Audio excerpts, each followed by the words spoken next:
जय माताजी बधाय मित्रों ने केम छो बधाय मजा में। तो हवे आज आपणे पाछा नवा विडियो में मळ्या छे। तो विडियो नी अंदर एवुं छे के जे सामे भैंस देखाय छे एना आचर में लागी गेल छे।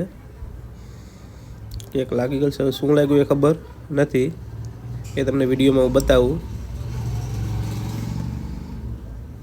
जोई लो, आ सामे आसर छे, पाछळना आसरमां गाळो पड़ी गयो छे कायदेसर અને આવ પણ કઠણ થઈ ગયું છે। દેખાય છે અંદર જીવાત હોય એવું લાગે છે મને।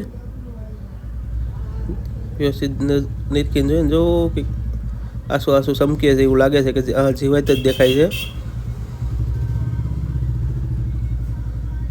તો આ જીવાત માટે આપણે દેશી ઉપચાર કરવાનો છે ક્યાંક, તે કોમેન્ટમાં મને કહેવાનું છે જે આ જીવાત મરી જાય ને આ ગાળો बुराई जाए। तो बधाई मित्रों ने विनंती है कि खास कॉमेंट करो और विडियो आगळ में आगळ शेर करो एटले कोई पण बीजा ढोरने आ रीतना प्रॉब्लम थाय तो आपणे देशी उपचारथी मटाड़ी शकाय। अत्यारे भे पण जो अत्यारे केवी तोफान सड़ी गई है, केम के आसरनी अंदर जीवाय तो एटले दुखावो थाय। आपणे हवे व्यवस्थित जोई लईए आ बाजुथी झूम करीने कई रीतना जीवाय छे અને બધા મિત્રોને પણ બતાવીએ છે કે કઈ રીતના જીવાત અંદર છે। તો આ સાઈડથી આપણે આવનો આખો વ્યવસ્થિત વિડીયો લેવું।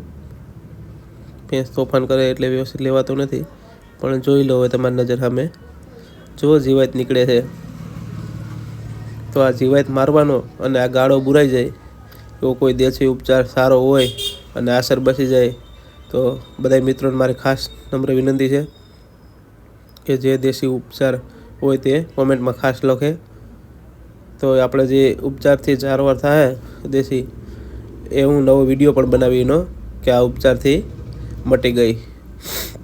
તો બધા મિત્રોને ખાસ વિનંતી, જય માતાજી।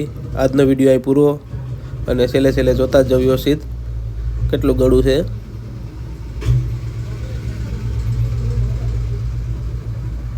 દેખાય છે। હાલો ફરી नवा विडियो में મળીએ અને સારું થઈ જાય તેનો પણ હું એક વિડીયો બનાવીને મૂકી। તો જે મિત્રના કોમેન્ટથી સારું થાય એ મિત્રનું નામ પણ હું આમાં લખી।